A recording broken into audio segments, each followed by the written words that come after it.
وشاع مذهبهم فيما بين الناس إلى أن قال الشيخ أبو الحسن الأشعري لأستاذه أبي علي الجبائي: ما تقول في ثلاثة إخوة مات أحدهم مكيا والآخر عاصيا والثالث صغيرا؟ فقال: إن الأول يصاب في الجنة والثاني يعاقب في النار والثالث لا يصاب ولا يعاقب. فقال الأشعري: فإن قال الثالث: يا ربي لما أمتني صغيرا وما أبقيتني إلى أن أكبر فأؤمن بك وأطيعك فأدخل الجنة، فماذا يقول الرب؟ فقال: يقول الرب: إني كنت أعلم منك أنك لو كبرت لعصيت فدخلت النار، فكان الأصلح لك أن تموت صغيرا. فقال الأشعري رحمه الله: فإن قال الثاني: يا ربي لما لم تمتني صغيرا لئلا أعصي لك فلا أدخل النار، فماذا يقول الرب؟ فبهت الجبائي وترك الأشعري رحمه الله مذهبه فاشتغل هو ومن تبعه بإبطال رأي المعتزلة وإثبات ما ورد به السنة ومضى عليه الجماعة فسموا أهل السنة والجماعة. بسم اللہ الرحمن الرحیم۔ تو بات یہ چل رہی تھی کہ کلام قدماء کلام متقدمین میں معتزلہ کا رد بالخصوص ہے جی کیوں، اس پہ گفتگو چل رہی ہے۔ جی بھئی پہلا سب سے فرقہ جنہوں نے قواعد خلاف جی کی تاسیس کی، جی ما وارد بہ ظاہر السنہ و ما درا علیہ جماعت الصحابہ، اس کی سب سے پہلے مخالفت نہیں کی، اس کے خلاف قواعد و ضوابط کی تاسیس کی، وہ ہے فرقہ معتزلہ کا۔ جی ابتدا کہاں سے ہوئی اس کا بیان ہو چکا۔ جی ان کا مذہب پھیلتا گیا جی یہاں تک کہ جو امام ابو الحسن اشعری رحمہ اللہ تعالیٰ ہیں، ان کے دو دور ہیں۔ جی پہلا دور یہ ہے کہ آپ کے جو استاذ تھے ابو علی جبائی، وہ معتزلی تھے۔ جی آپ شاگرد تھے ابو علی جبائی کے۔ جی غور کریں کہ اللہ رب العالمین جب کسی کو ہدایت دیتا ہے تو کئی باتیں اس کو سمجھ میں آ جاتی ہیں۔ جی استاذ معتزلی، جی رب کریم جل وعلا نے رب کا ارادہ خیر حضرت امام ابو الحسن اشعری سے، جی اب آپ ذہن میں رکھیں معتزلہ کی فکر، ان کا یہ نظریہ ہے کہ اصلح للعبد رب پہ واجب ہے، جی جی بندے کے لیے جو بہتر ہے رب پہ واجب ہے کہ وہ کرے۔ جی معتزلہ کی رائے یہ ہے، جی اصلح للعبد رب پہ واجب ہے۔ جی آپ سمجھ رہے ہیں بات کو؟ جی جی یہ معتزلہ کی رائے، معتزلہ کی فکر۔ جی تو غور کریے گا کہ اللہ رب العالمین نے حضرت امام ابو الحسن اشعری آپ پہ کرم کیا، آپ کو بات سمجھ میں آ گئی۔ جی پہلے دور کا اختتام ہونے جا رہا ہے، دور اعتزال کا۔ جی جی تو آپ نے اب استاذ سے بات پہلے سمجھ آ گئی تھی، جی اب استاذ کے سامنے رکھی تاکہ استاذ کل یہ نہ کہے نا مجھ سے پوچھ تو لیتے، جی میرے پاس اس کا حل تھا۔ جی ابو علی جبائی سے کہا یہ بتائیے، تین بھائی ہیں، ایک جو ہے وہ مسلمان مرا، دوسرا ایک جو ہے وہ نیکوکار مرا، دوسرا بدکار مرا، اور تیسرا بچپن میں مر گیا، جی کہاں جائیں گے؟ اس نے کہا جو موتی مرا وہ جنت میں، جو عاصی مرا وہ جہنم میں، جو بچپن میں مر گیا جی نہ اس کو ثواب ملے گا نہ عقاب ملے گا۔ جی ٹھیک ہے، جی تو اب یہ جواب اس نے دے دیا۔ یہ تمہیدی جملے تھے حضرت امام ابو الحسن اشعری کے۔ جی امام ابو الحسن اشعری نے کہا اگر وہ چھوٹا کل اٹھ کے رب سے کہے لما امتنی صغیرا، جی مجھے بچپن میں کیوں مارا، جی میں بڑا ہوتا، میں نیکیاں کرتا، میں جنت چلا جاتا، جی ابھی اصلح میرے لیے یہ تھا نا۔ جی جی ہمارا معتزلہ کا ضابطہ یہ ہوا نا، ان کا نظریہ یہ ہوا کہ اصلح للعبد رب پہ واجب ہے، جی تو وہ جو بچپن میں مرا جس کو نہ ثواب نہ عقاب، جی ثواب اس کے لیے اصلح ہے، جی تو اس کے لیے بہتر ہے. جی جب ثواب اس کے لیے بہتر ہے تو وہ رب کریم جل وعلا سے پوچھ سکتا ہے کہ تو نے مجھے بچپن میں کیوں مارا, مجھے بڑے ہونے دیتا, میں نیک بنتا, میں ثواب پاتا, اب نہ ثواب نہ عقاب. جی جی ابو علی جبائی نے کہا بھائی تو دیکھو اللہ فرمائے گا میں جانتا تھا تو بڑا ہوگا تو کافر ہو جائے گا, تو عاصی بن جائے گا, جی تیرے لیے اصلاح یہ تھا تو بچپن میں مر جائے, جی تو بچپن میں مار دیا جی تاکہ ثواب تو تجھے نہیں مل رہا, عقاب سے تو بچ گئے, جی تیرے لیے بہتر یہ تھا. جی جب یہ بات ابو علی جبائی نے کہی تو امام ابو الحسن اشعری نے کہا کہ اب اگر وہ تیسرا کہے کون سا عاصی, جی یہ اللہ میرے لیے بہتر تو یہ تھا کہ میں بچپن میں مر جاتا, جی بڑا ہو کے میں نے جو نافرمان بننا تھا تو جانتا تھا, جی تو یہ علم ہے, جی تو میں نے بڑے ہو کر جو نافرمان بننا تھا میں بچپن میں مر جاتا تو میرے لیے اصلاح نہیں تھا, جی میرے لیے اصلاح تھا, اور تو تجھ پہ اصلاح واجب ہے جی تو کیوں نہیں کیا. جی جو بھائی کی ہوش اڑ گئی, جی بھائی یہ کیا بات کر دی. جی امام ابو الحسن اشعری رحمہ اللہ تعالیٰ کو جب یقین ہو گیا کہ بھائی یہ استاذ کے پاس بھی اس کا کوئی جواب نہیں ہے, اب کو اندازہ ہو گیا کہ یہ فکر درست نہیں ہے, جی جس پہ ہم چل رہے ہیں یہ فکر غلط ہے. جی ٹھیک ہے, اس لیے امام الحسن اشعری رحمہ اللہ تعالیٰ نے ابو علی جبائی کا مذہب چھوڑا. جی اور آپ غور کریں جب مذہب چھوڑا اب آپ نے اور آپ کے متبعین نے باقاعدہ معتزلہ کا رد شروع کیا, جی اور اہل سنت و جماعت کے جو نظریات متقدمین سے مروی تھے ان کو دلائل کے ساتھ ان کو مزین کیا. جی بات سمجھے نہیں؟ جی تو اب غور کریے گا, بات وہی چل رہی ہے کہ خصوصی طور پہ معتزلہ کا رد کیوں ہے, اس لیے کہ آپ معتزلہ کے سامنے سے پیچھے واپس لوٹے تھے, جی معتزلہ کے بیچ سے واپس لوٹے تھے, اور معتزلہ ہی لوگوں کو گمراہ کر رہے تھے. جی تو جب زور معتزلہ کا تھا اور امام ابو الحسن اشعری وہیں سے نکل کر پیچھے آئے تھے اہل سنت و جماعت کی جانب, تو اس وجہ سے بالخصوص ان کا رد ہے. جی سمجھے بات کو؟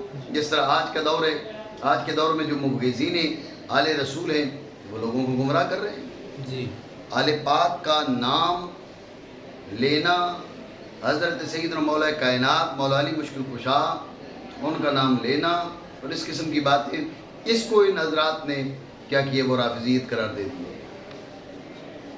سمجھے بات کو؟ جی اور وہ ابحاث انہوں نے چھیڑ دی ہیں کہ جو ہمارے متقدمین جانتے تھے, آج سے 10 سال پیچھے چلے جائیں تو سب کو معلوم ہے کہ یہ باطل باتیں ہیں, لیکن انہوں نے وہ نظریات بنا لی. اب اس میں اس چیز کی کوئی ان کو ضرورت نہیں ہے کہ بھائی دلائل شریعہ اس کے بارے میں کیا کہتے ہیں. جی بس ٹھیک ہے, 4 بندوں نے مل کر کہہ دیے تو کہہ دیا, ان کی لابی اس کو لابی نے پرمٹ کر دیے تو کر دیا. جی بات آپ سمجھ رہے ہو نہیں؟ یہ بات ذہن میں رکھیں کہ جس دور میں جو لوگ گمراہ کر رہے ہوں, جن کا زور ہو گمراہ کرنے کا, ان کا رد زیادہ ضروری ہوتا ہے. تو امام ابو الحسن اشعری رحمہ اللہ تعالیٰ آپ جس دور میں تھے اس دور میں اہل سنت کے گلشن میں جو لوگ زیادہ نقصان کر رہے تھے وہ معتزلہ تھے, اس لیے بالخصوص ان کا رد کیا گیا. بات آپ سمجھے ہو نہیں سمجھے؟ ٹھیک ہو گیا. اس میں امام ابو الحسن اشعری رحمہ اللہ تعالیٰ کے جو دور ہیں ان کی طرف اشارہ ہو گیا. جی ٹھیک ہو گیا. یہ جو ہے نا ابن تیمیہ کے ماننے والے یہ سعودی حضرات ہیں, انہوں نے نئی ایک بات جناب گھڑی ہوئی ہے کہ امام ابو الحسن اشعری رحمہ اللہ تعالیٰ پر جو ہے وہ ان کی زندگی میں تیسرا دور بھی آیا, پھر انہوں نے عقیدہ اشاعرہ والا بھی چھوڑ دیا. اب انہوں نے کیا بن گئے, یعنی ان کی نظر میں جو آج یہ وہابی ہے نا جی, تو وہ بن گئے اس دور میں. مطلب یہ ان کی جہالت ہے اور کوئی بات نہیں ہے. سمجھے نا بات کو؟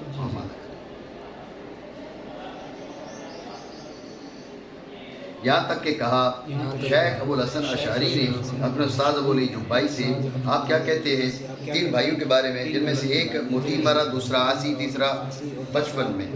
تو کہا ابو علی جبائی نے اول کو ثواب دیا جائے گا جنت میں، دوسرا عقاب دیا جائے گا نار میں، تیسرا نہ ثواب پائے گا نہ عقاب پائے گا. کہا امام الحسن اشعری نے اگر کہ تیسرا اے میرے پروردگار تو نے مجھے بچپن میں کیوں مارا اور مجھے بڑے ہونے تک باقی کیوں نہیں رکھا، میں تجھ پہ ایمان لاتا، تیری اطاعت کرتا، جنت پہ چلا جاتا، تو رب کریم کیا فرمائے گا. کہا ابو علی جبائی نے رب کہے گا میں جانتا تھا تیرے بارے میں کہ تو اگر بڑا ہو گیا نافرمانی کرے گا تو جہنم میں چلا جائے گا، تیرے لیے اصلح یہ تھا کہ تو بچپن میں مر جائے، اصلح مجھ پہ واجب تھا میں نے کر دیا. تو کہا امام الحسن اشعری نے اگر ثانی کہے اے پروردگار میرے مجھے تو نے بچپن میں کیوں نہیں مارا، لیما لم تم اتنی، اس نے تو کہا تھا کیوں مارا، تو یہ کہ کیوں نہیں مارا، ٹھیک ہے، تاکہ میں تیری نافرمانی نہ کرتا تو دوزخ میں نہ جاتا. تو پروردگار کیا فرمائے گا. جو بھائی مبہوت ہو گیا، ہوش اڑ گئے اس کے، یہ کیا ہو گیا، فقولت الذی کفر جیسے ہے نا. تو جو بھائی کو کافر تو نہیں کہتے، تو جو بھائی مبہوت ہو گیا. اب بات واضح ہو گئی تھی اور چھوڑ دیا. امام ابو الحسن اشعری رحمہ اللہ تعالیٰ نے اس کا مذہب مشغول ہو گئے، آپ اور آپ کے متبعین جیسے ابو بکر باقلانی وغیرہ یہ حضرات معتزلے کی رائے کو باطل کرنے میں اور اس بات کو ثابت کرنے میں جس کے مطابق سنت وارد ہے اور اس پر جماعت صحابہ گزری تو نام پائے اہل السنت والجماعہ. یہ نام جو ہے وہ حضرت عبداللہ بن عباس سے بھی مروی ہے، متقدمین سے بھی مروی ہے. ٹھیک ہو گیا جی. ثم لما نقلت الفلسفة عن اليونانية إلى العربية وخاض فيها الإسلاميون وحاولوا الرد على الفلاسفة فيما خالفوا فيه الشريعة وخلطوا بالكلام كثيرا من الفلسفة ليحققوا مقاصدها فيتمكنوا من إبطالها وهلم جرا إلى أن أدرجوا فيه معظم الطبيعيات والإلهيات وخاضوا في الرياضيات حتى كاد لا يتميز عن الفلسفة لولا اشتمالها على السمعيات وهذا هو كلام المتأخرين. اب یہ دور چل رہا ہے علم کلام کا، کلام قدماء سے کلام متأخرین تک کا جو سفر ہے. کلام قدماء میں فقط کیا تھے، عقائد دینیہ کو ادلہ کے ساتھ اثبات، بس اس میں مباحث فلسفیہ نہیں تھے. جب یہ معتزلہ کے ساتھ معاملہ بنا، اب معتزلہ کے تشبثوا بأزیال الفلاسفة فی کثیر من الاصول والاحکام، جب یہ انہوں نے جا کے دامن پکڑ لیا فلسفہ کا، فلسفی دلائل دینے لگ گئے، تو ذہن میں رکھنا پھر کیا کیا گیا، پھر باقاعدہ فلسفہ کو جو یونانی زبان میں تھا اس کا ترجمہ کیا گیا عربی زبان میں. عربی زبان میں اس کا جو ترجمہ ہے وہ اس کے فوائد بھی اور نقصانات بھی. علم ہے، علم کے حساب سے فوائد بھی ہوتے ہیں اور نقصانات یہ کہ وہ اہل اسلام کے بیچ پھیل گیا. معتزلہ نے، وہ معتزلہ جو پہلے یونانی زبان نہیں جانتے تھے اس لیے وہاں سے استفادہ وہ نہیں کر سکتے تھے، اب ان کو عربی زبان میں مترجم مل گیا. اب ان کے لیے ان کے دلائل کو سامنے رکھ کر مسلمانوں کو گمراہ کرنا ان کے لیے آسان ہو گیا، اہل اسلام کے لیے دشواری بن گئی. ذہن میں رکھنا، کہا جاتا ہے کہ سب سے پہلے جس شخص نے فلسفہ کو عربی میں ترجمہ کیا ہوا ہے خالد بن یزید بن معاویہ، یہ سب سے پہلا ہے. اور زیادہ تر فلسفہ جو اس کا ترجمہ ہوا وہ مامون عباسی کے دور میں ہوا، اور اس میں بڑا کردار حنین بن اسحاق بن حنین کا ہے. ٹھیک ہے نا. بہرحال سب سے پہلا شخص جس نے فلسفہ کا ترجمہ کیا یونانی سے عربی میں وہ خالد بن یزید بن معاویہ ہے. بات سمجھے نہیں؟ ٹھیک ہو گیا. تو اب کیا ہے، اب یہ جب فلسفہ عربی میں آ گیا تو اب ضرورت پڑ گئی کہ دلائل فلسفہ کا بھی رد کیا جائے. غور کرو، رد تب کیا جائے گا جبکہ ان کی باتوں کو سمجھا جائے گا۔ جی اب ان کی باتوں کو سمجھنے کے لیے علم کلام کا حصہ بنایا گیا جی جی تاکہ سمجھ کر ان کا رد ہو سکے۔ جی اب علم کلام میں بکثرت فلسفہ داخل ہو گیا، جی یہ وجہ علم کلام میں فلسفہ آنے کی۔ جی شاعر رحمہ اللہ تعالیٰ فرما رہے ہیں کہ اتنا آ گیا کہ اگر علم کلام سمعیات پر مشتمل نہ ہو تو علم کلام میں اور فلسفہ میں امتیاز ہی باقی نہ رہے۔ جی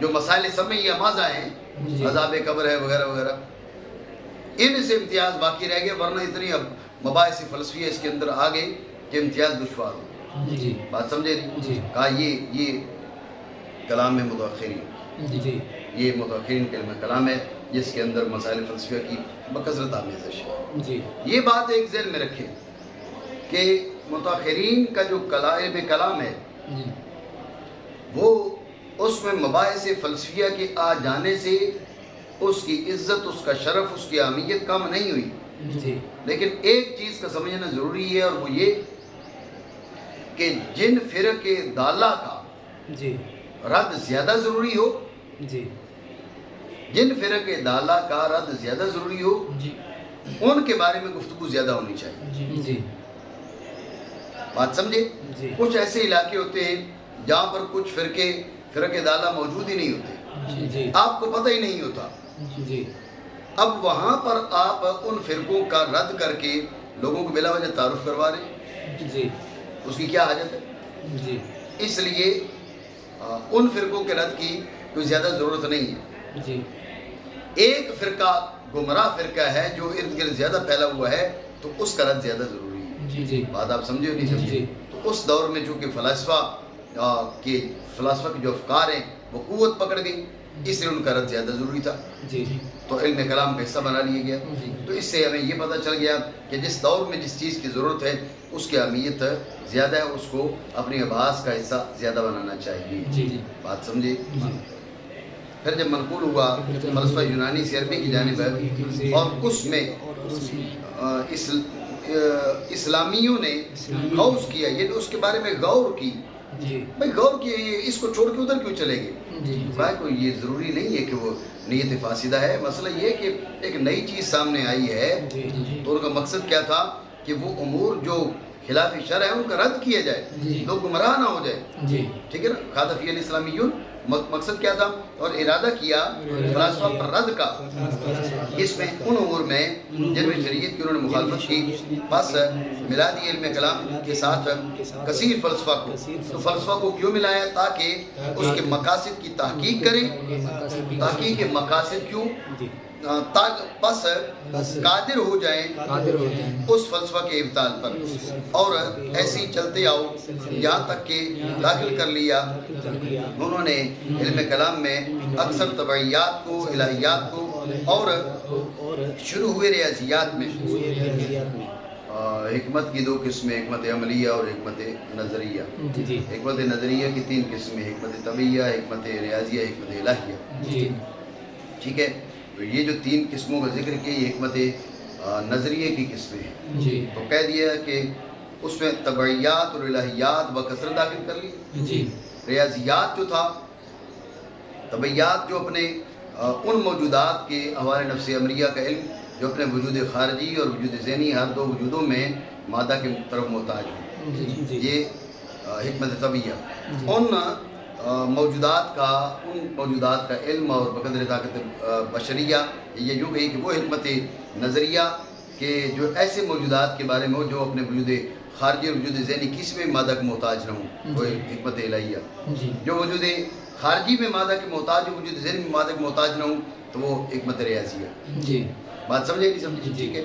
تو جو حکمت ریاضیہ ہے، ریاضیات ہے، وہ کچھ نہ کچھ داخل ہوئے، لیکن طبعیات اور الہیات بکثرت داخل کر دی، یہاں تک کہ قریب تھا، قریب ہے کہ نہ ممتاز ہو علم کلام فلسفہ سے اگر نہ مشتمل ہو علم کلام سمعیات پر۔